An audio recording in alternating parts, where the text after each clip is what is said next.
Marsina adalah seorang buruh muda berusia 24 tahun asal Porong, Sidoarjo, Jawa Timur. Ia dikenal vokal dan lantang dalam melawan kebijakan-kebijakan pemerintahan Orde Baru pada saat itu. Pada tahun 1993, ia dibunuh dengan kejam. Jenazahnya ditemukan di sebuah gubuk matang sawah dengan luka di sekujur tubuhnya. Ia merupakan korban kekejian pemerintahan Orde Baru pada saat itu. Kita akan bahas lebih jauh dalam jejak hitam Marsina. Matimu tak sia-sia.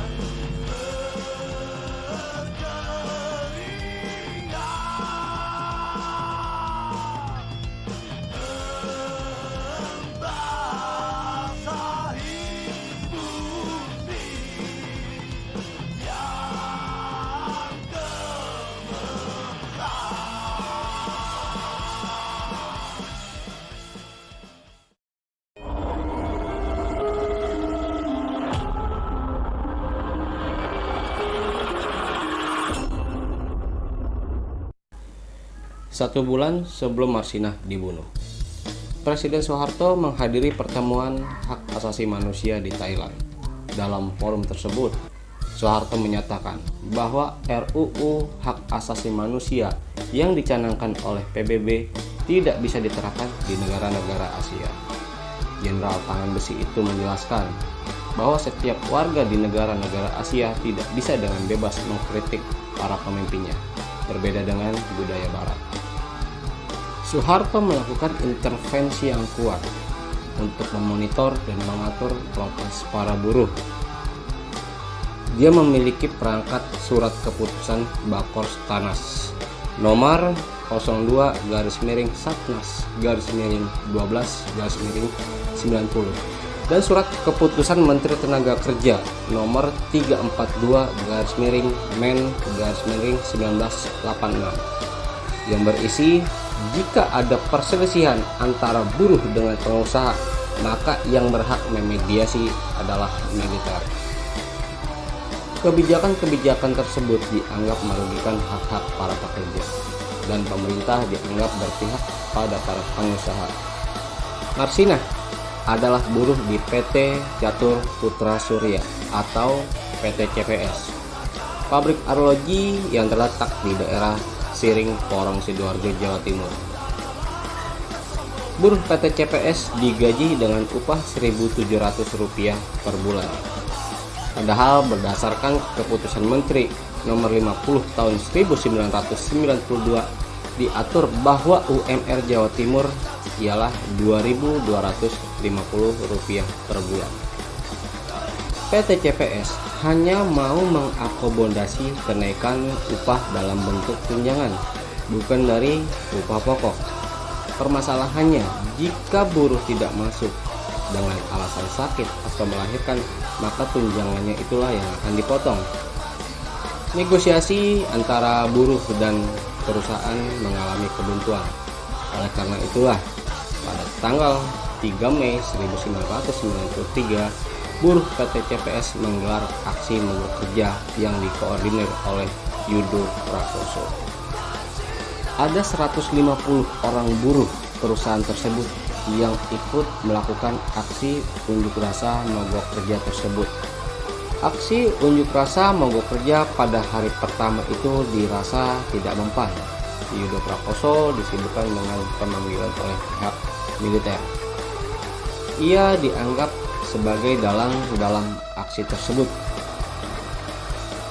Ia ditangkap dan dibawa ke Koramil 0816-04 Porong.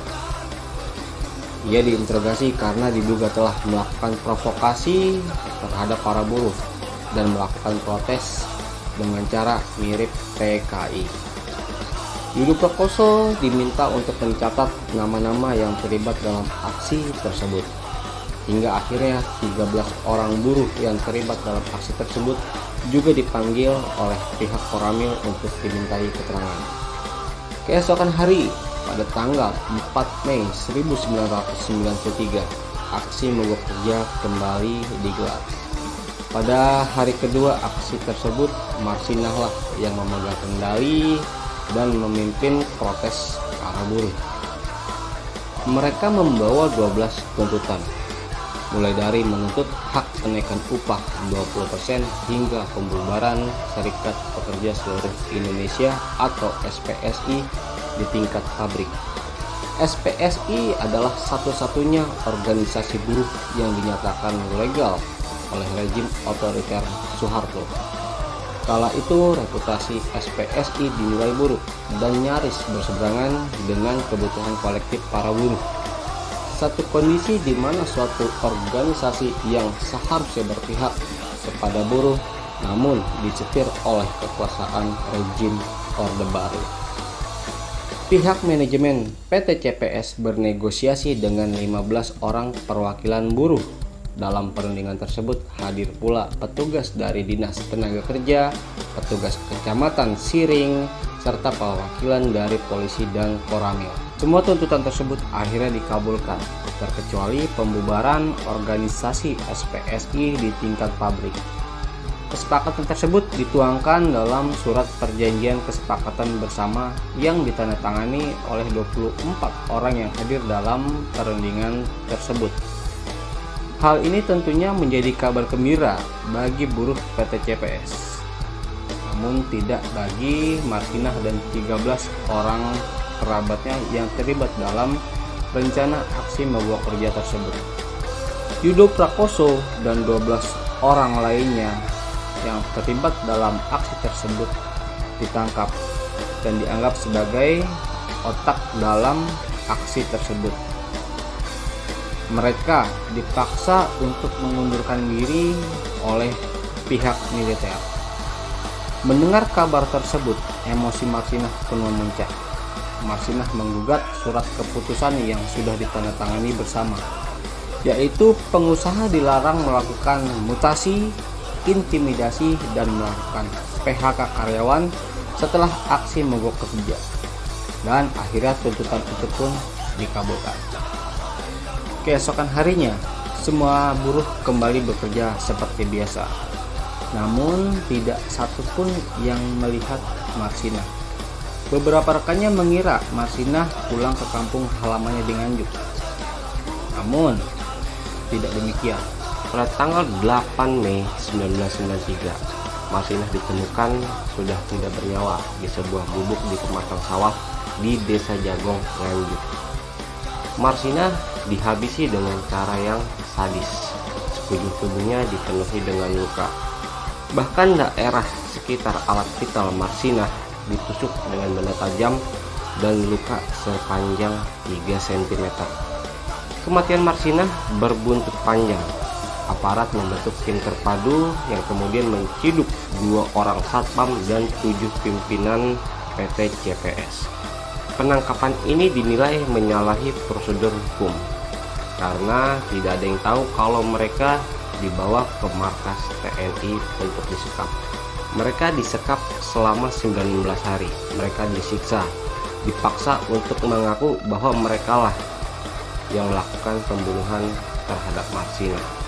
Menurut penyidikan polisi, Marsinah dijemput oleh pegawai PT CPS bernama Suprapto dan dihabisi oleh Suwono atas perintah Yudi Susanto, yaitu pemilik dari PT CPS. Yudi Susanto divonis 17 tahun penjara, sedangkan sejumlah staf lainnya dihukum berkisar 4-12 tahun penjara. Pada tanggal 3 Mei 1995, Mahkamah Agung Republik Indonesia membebaskan para terdakwa dari segala dakwaan. Mereka dianggap tidak bersalah dan tidak terbukti melakukan perencanaan pembunuhan terhadap Marsinah. Hal ini tentunya menimbulkan ketidakpuasan di sejumlah pihak, hingga muncul tuduhan bahwa penyelidikan kasus ini adalah rekayasa. Pengacara Yudi Susanto mengungkap adanya rekayasa aparat Kodim untuk mencari kambing hitam pelaku pembunuhan Marsinah. Hingga saat ini belum diketahui siapa dalang di balik pembunuhan Marsinah. Kasus kematian Marsinah masih menjadi teka-teki dan tidak ada yang tahu kapan kasus ini akan terungkap. Marsinah dijadikan sebagai simbol perlawanan buruh. namanya selalu diingat dan digaung-gaungkan pada tanggal 1 Mei setiap tahunnya sebagai Hari Buruh Nasional. Marsinah menggugat, Marsinah melawan. Marsinah, matimu tak sia-sia.